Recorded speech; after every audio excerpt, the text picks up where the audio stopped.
Hello. Hey. Hi. Hello. Welcome to Beyond the Venture, our little after talk show where we talk about the latest episode. Geez, guys. Oh my gosh. So so philosophical. We really went down a route in this episode that I did not think was going to happen unless there was good rolls. And of course, my luck, as always, some good rolls were had, and we got to see a little bit more of how uh, the deities are present in this world, and so many other things. But truly, I was saying this earlier during break. Me as a DM, especially as a DM that loves to like tell a story, as it were, the conversation about gods was pressing a certain button, itching a certain itch, and I could have sat back and just drank the rest of my tea, and just listened to that all day. That's just me.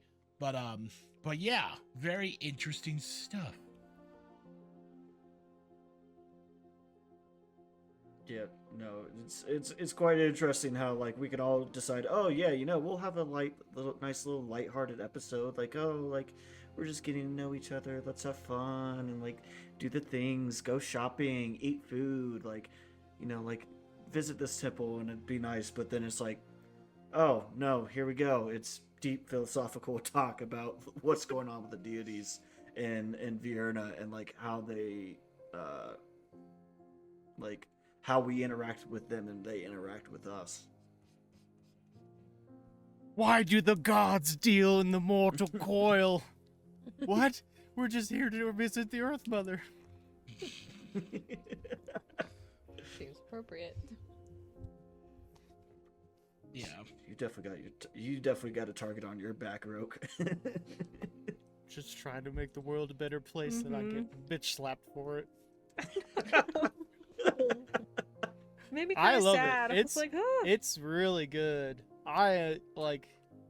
It's a really cool opportunity to explore the world that Mikey has made, and for us to, I'm very thankful that he's allowed us the opportunity to like live in it and fuck it up really badly. that's what DMs live It's for. really Baby. fun. Yeah. It just I don't think I've ever really dealt with a character like the witches that are just outside perspective. These are incredibly abused children that have become adults and know nothing of the outside world, and it makes me and Roke very sad. Yeah, Baseline normal. Yeah, That's why They my see mother had things from- another normal child. It's very sad. Yeah. Yeah. He's sad. Mm-hmm. Couldn't get it right the first time, so Yeah. maybe the second one better. or the second time. Yeah. Had a child with an elf. Oh, Doesn't sleep. All the power. Doesn't sleep. Perfect child. so rude. I know. So rude. I But really gotta go back and hex it's. her. How does it feel, Mikey, to have players talk about theology with the gods that you created? I love it because I think when I first got into D&D, I think one of the biggest questions I ever had was how do gods work, and how present are they? And obviously, like above table, that's a DM to DM situation. Like it's however a DM wants to approach that. But obviously, when I got into D&D, which was 5th edition, there was just such a large list of gods, and so I couldn't help but wonder of like, there can't be this many gods that are looking over one world. That'd be insane. And so I always had these like debates with myself. So when I created a homebrew world, I like one of the things that I wanted to like put out there is like, yeah, gods are still gods. This is a high fantasy world. They still operate like in any other high fantasy, but they are just more present. And like if you want to talk with a god, chances are they'll talk to you back.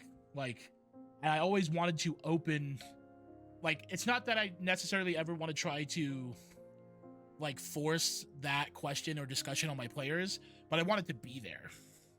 And it's just like, because like in most high fantasy stories, whether it's D&D, whether it's other kind of media, gods are always pretty much left as like mysterious, and how they like, and how they operate, and how they like work. And for me, it's like I wanted to keep that very just open and not as mysterious. Like, yes, the gods are still mysterious, especially in how they operate, but I always asked myself why and how, and so you guys certainly make me feel like accomplished in the sense of this homebrew world, because this is one of those questions that I always wanted to see players talk about. So I'm a very happy man.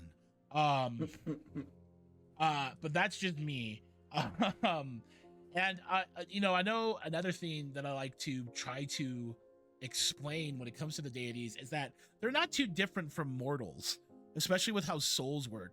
Like, to be a god really sounds terrible, especially in the setting of Virna, because you're always having to manage souls, you're always trying to stay relevant, and that sounds like a permanent job that you never get to clock out from. And so that's a certain type of light that I also wanted to shed over deities in my mind, is just like, beyond the immense power that they have, like, they really are just like mortals. They're greedy, they're careless, they love, they feel all the feels, and they, even though they're gods, they make big mistakes just like mortals do. And so I think that was also another like thing that I wanted to do, was just show that even though they have a lot of power, they still make like mistakes that mortals would recognize. And they're still learning every day, even though they've been alive for who knows how long. But I do. But yeah. And so honestly, like, I was like, again, I was kind of like on cloud 9, because like, as I was saying on break, it's crazy how many good points were made. Like, Roke made really strong points, like Moss rebutted with more strong points, and so did Adara, and then Kristoff again adds his. That is, for me, my brain was just like, this is a conversation that happens all throughout Virna. This is an open conversation that everybody's talking about. Like, what, like, how should we see the gods? How should we perceive them? How should we acknowledge them? And, yeah, I just loved that. And yeah, again, I wasn't planning. I had written in my notes, like, possible Earth Mother encounter. And again, I always do this with my notes where I'm just like, high roll only, more likely won't happen. And then here's Roke with a 22 religion total. And I was just like, well, I wanted it to be a light episode too, but here we go. The dice tell the story. And I certainly, I hope, and it's also a good like setup too, because like in the couple episodes ago, or this last episode, we had like good, like we have a lot of themes going on. What's going on with the witches? Who's Gam Gam? What's this book and everything? And then going to Roke and Kristoff kind of today, like why is Kristoff acting a little suspicious towards the end of that episode, and why what's going on with Roke? Why does he have seemingly a little bit more focus from the deities that seem to have like an extra eye on him? Like, what is that about? With the Earth Mother very much just calling you out, going like, hey, you've been alive too long.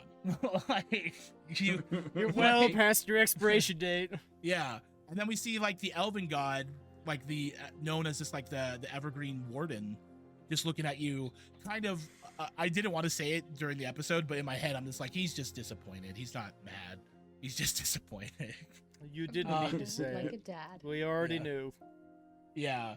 But yeah, and like, again, how you guys are playing your characters too, so amazing, because I loved, by the way, the philosophical talk, and then Tara is just like, Mimsy's having a fucking crisis. Like what the fuck?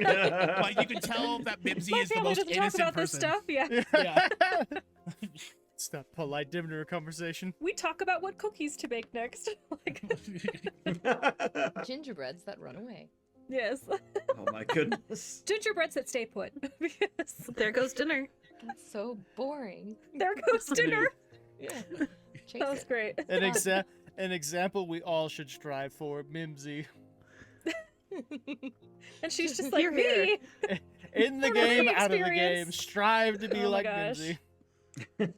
I love that. I love that so much. By the way, like, yes, we should all strive to be like Mimsy and not me and or Kristoff. Like, just like, Yeah, like, no description. Like, Just like, ancient oh yes, decrepit this man. old part, or And Krista. I didn't want to Kristoff. insult Kristoff. Kristoff, but I couldn't think of anything in the moment. I was distracted. It's a good book. I'm Is learning more about Kristoff a Creekwall. Vampire. Yeah, what's going on? Yeah, pale. What's up with the blood?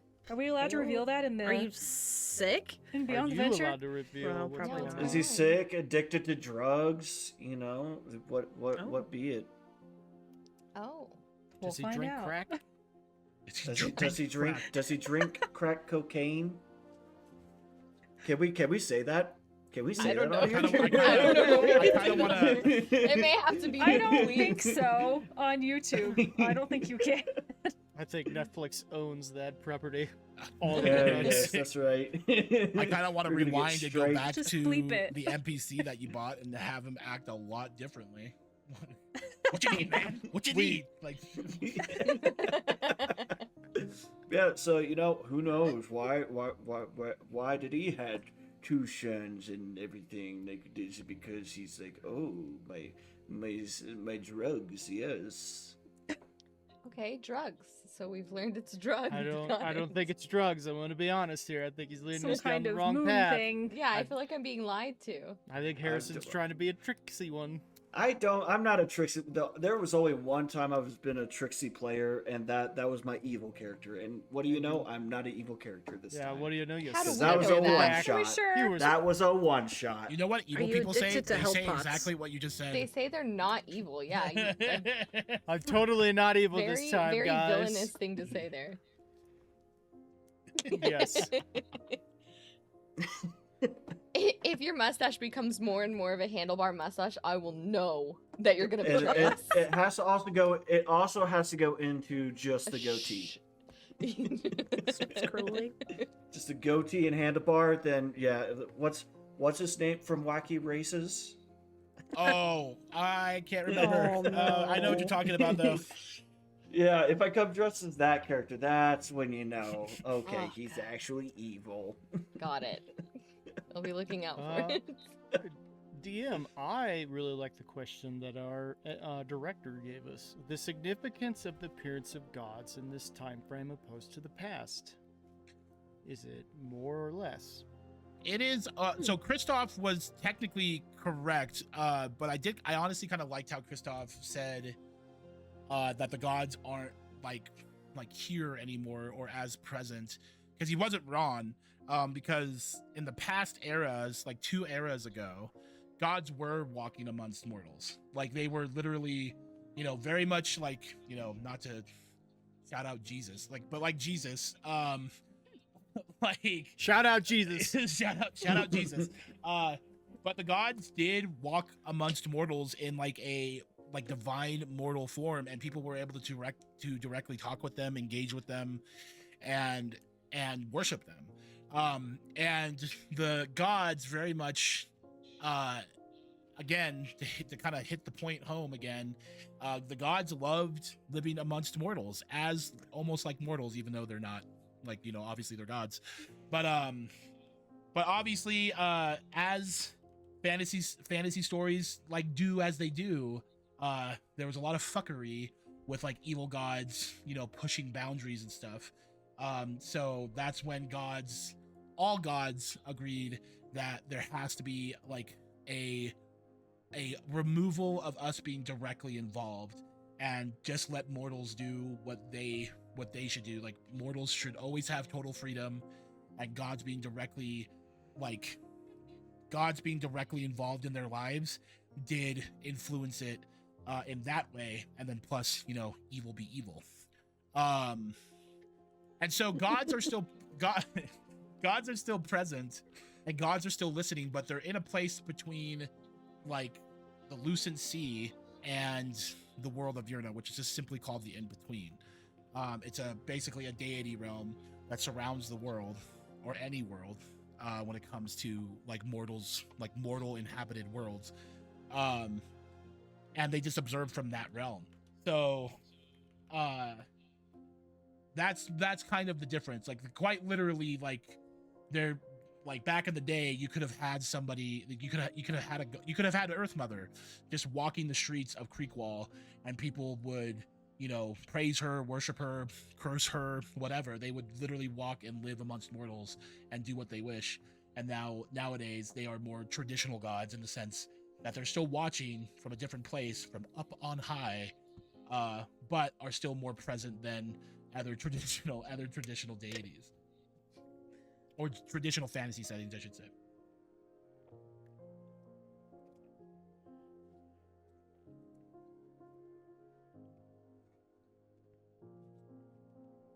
Harrison, what does Kristoff like about the Moonweaver?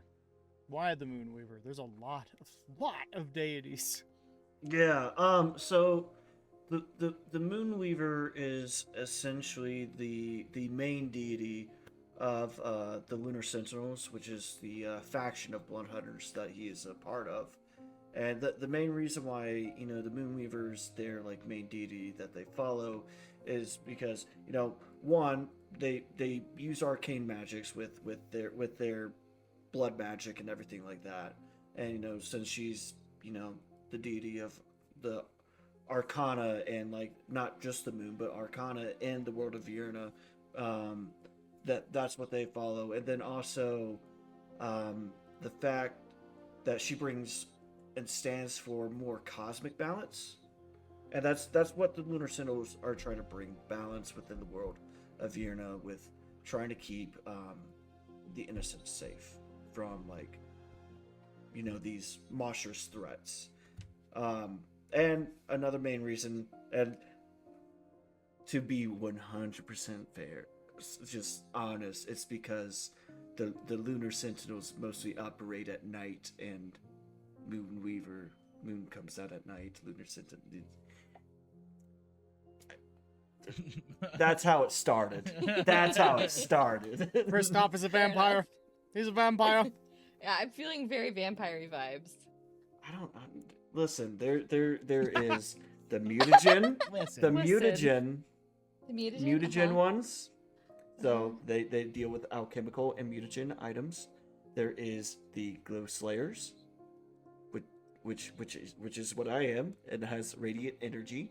And then the other one is the lichen, Order of the Lichen, which is werewolves. He's a daywalker. So am I actually not a ghost slayer, but a lichen? Maybe. But why Your would you Blade need... from Blade 2. Okay. Yeah, I think, yeah. The world may never know. I don't even know. Ooh, this will be a mystery. You don't know what you are? We'll solve later. I know I'm a half elf.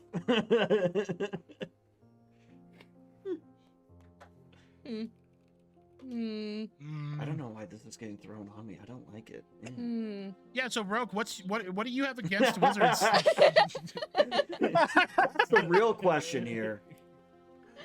Well, you know, serious moment. So Roke has never really had a very good interaction with a wizard. He finds, like, any wizard in thousands of years, minus like a very small number, he finds them very arrogant. They do a lot what he does, you know, they really like to collect knowledge, but whereas he records it so that way he can, like, pass it on to somebody, that's literally what he's doing to Mimsy. Wizards are more like collectors. They hoard knowledge, they hoard information, treasure, stuff like that. And they're just arrogant assholes. He does not like dealing with them at all. He was very glad when those that dealt in, like, alchemical knowledge became artificers and that pursued that, because that entire thought process is very different.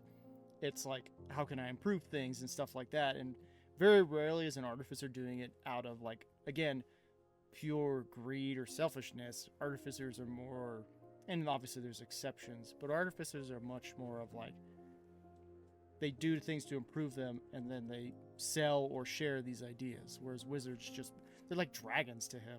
They act exactly like the dragons he's studied and lightly witnessed in his past. They hoard things.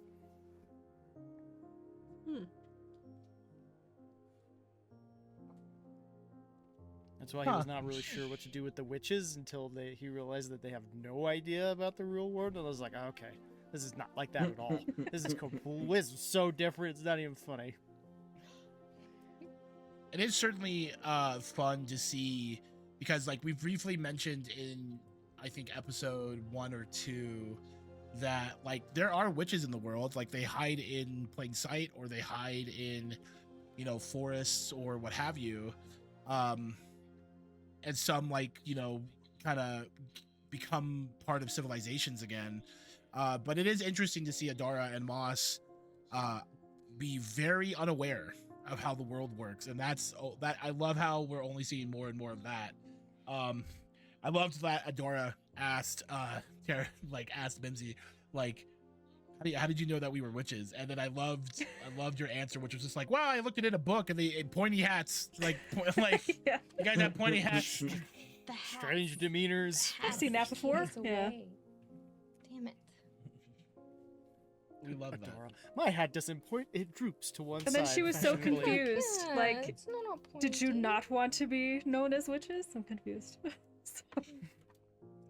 We were not trying to draw attention to ourselves, was like the whole point, but well, And in that doing so, you look so didn't different work. from everyone else, and it's so great. Yeah. How did you know I was an artificer? Goggles, small robot. How did you know I was a blood hunter? Blood. How did you know I was Blood. gilded? Golden face. It's just so on the nose. Everyone is so on the nose in this party, but only 2 are trying to hide it. Thought we were I being just- successful. I just can't wait to get into a discussion about like the same but different types of blood magic that are used between like a blood witch and a blood hunter. That's going to be an interesting like Oh yeah. in campaign conversation. Yeah. Because I've been Do you- working on it. I've been working on it for whenever that conversation comes up. Do you have to use like something else's blood? No, it's my own blood. Okay. So to access the magic, it has to be my own blood, which goes into like part of the stuff that I am creating for the lore of like, you know, mutagen blood hunters, you know, made an alchemical substance that you use in a ritual that then turns you into a blood hunter and giving you this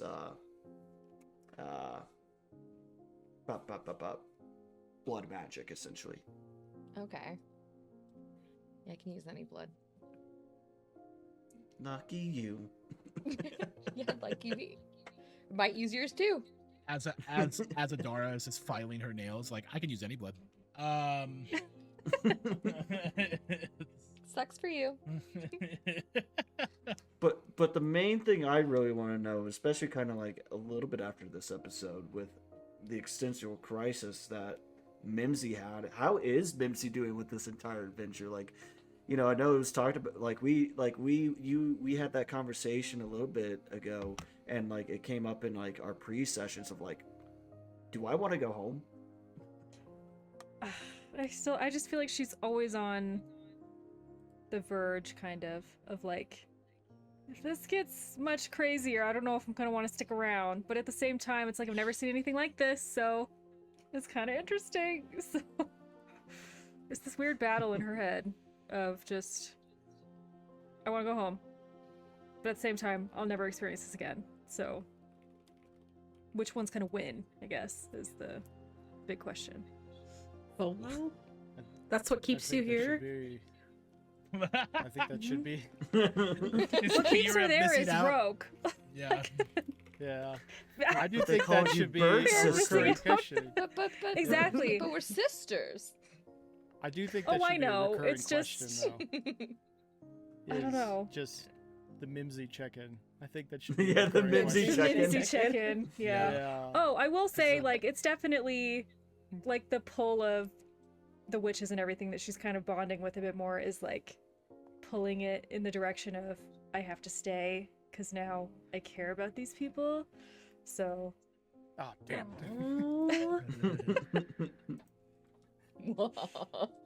but I don't know if at this point she would ever leave Roke, like, behind if he kept going. I don't know if she'd really be okay with leaving. I don't know. It's a big battlefield in her mind. Yeah. I know Mimsy has several brothers. Does Mimsy have any sisters, and is that why she's also very interested She in the has witches? 2 brothers. She has a younger brother, Lewis, and then an older brother. What is his name? Oh my gosh, I'm completely blanking.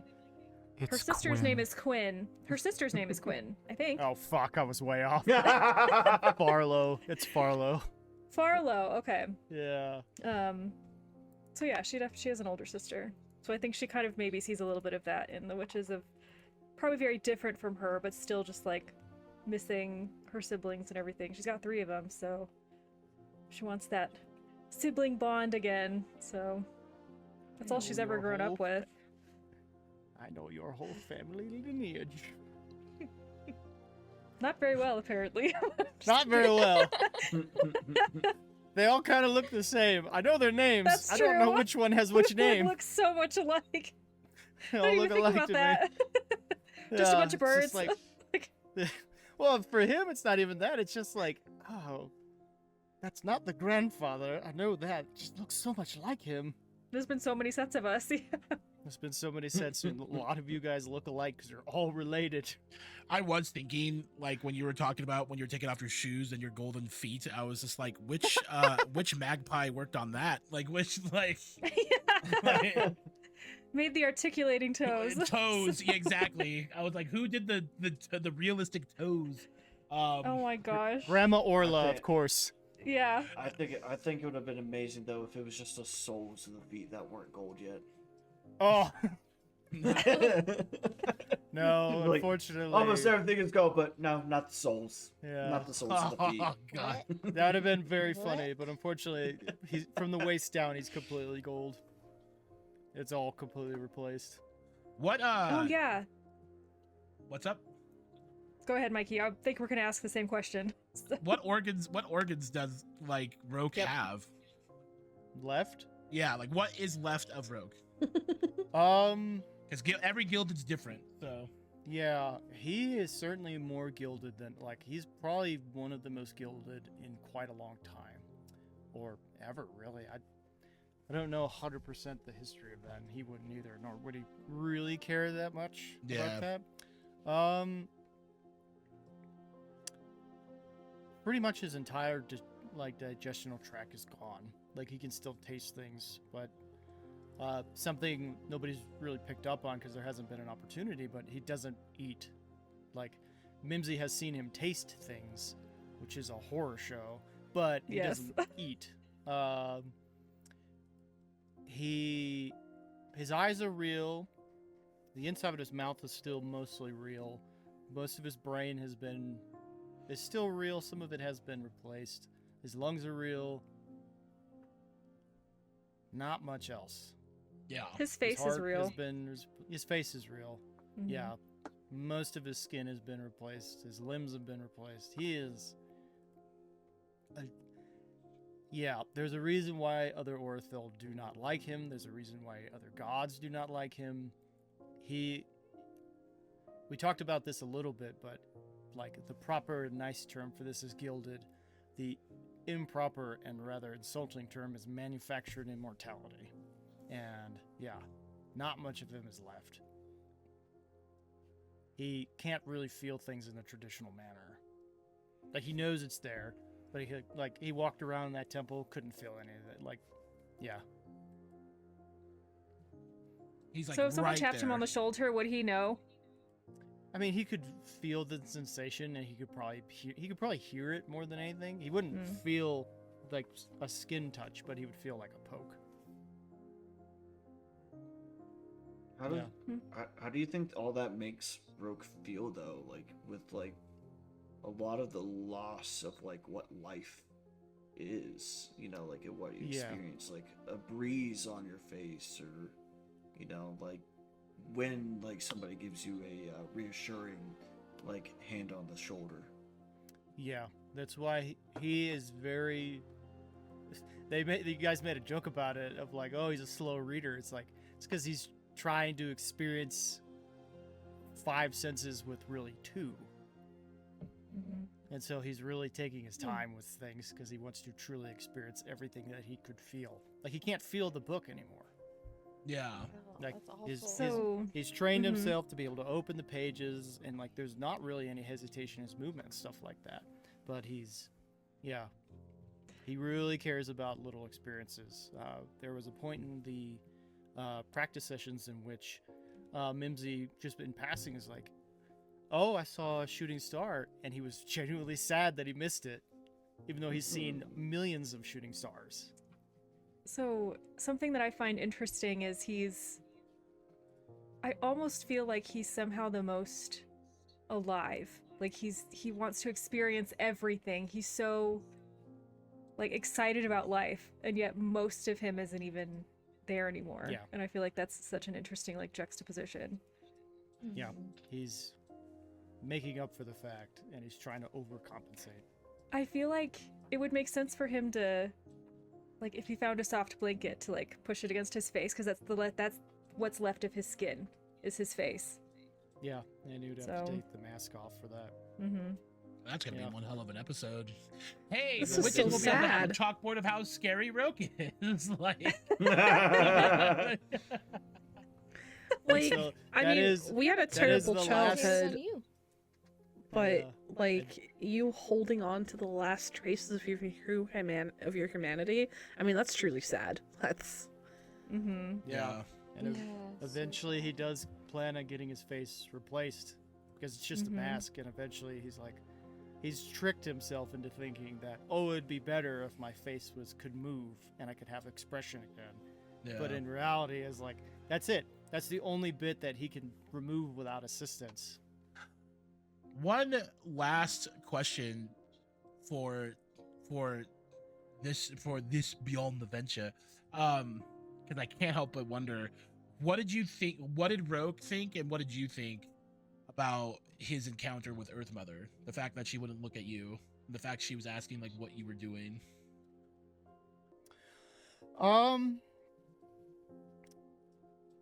Roke does not like these reminders. He got a very subtle one in the previous sessions before this campaign of when Mimsy saw the Evergreen Warden, and then he missed it. He didn't see it. So this was, and he hasn't had an experience like this in a very long time.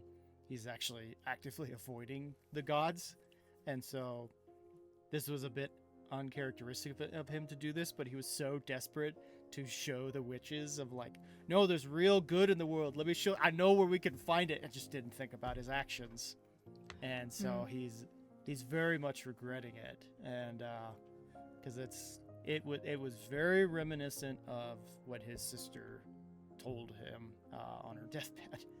She was also, and this was even earlier in the process when he had more life, I guess, if we're gonna summarize that. So he does not like it. Cody fucking loves it. I love, as a player, I've been we've all been playing with Mikey for quite some time, but I love as a player to be able to interact with Mikey as he's playing a deity. It's my favorite thing. Thanks. Yeah, because I did it. I that's nice. But yeah, for me, like I knew this was a theme, but it didn't really hit me until the conversation started. I'm like, oh shit, like Earth Mother would not like Rogue like at all, because she No. is the goddess of seasons. She knows when things have to die and be reborn, and not that she's a goddess of death. She's a goddess of continuation, but you're not continuing. You're just in place. That's why I thought of the line of like, you're stuck in spring, but you should have died many winters ago. Yeah. But, and he was gonna make a joke, and then she fucking hit him with that second half, and he's Yeah. like, "Oh, this is not the time for jokes." Yeah. So He's that like, was. "Oh, I'm not in my spring anymore. I'm quite far in the autumn." It's so interesting. It was interesting to play Earth Mother that way because the only other times that I played Earth Mother, it was very subtle, and or just overall like a pleasant experience. And that was, again, that was basically mom and dad just going like, we're not like mad at you, but like we just want you to be aware of what you're doing, and we're just a little Yeah. disappointed. Like, There's serious consequences to your actions. yeah, Maybe don't go down that path. Oh. Yeah.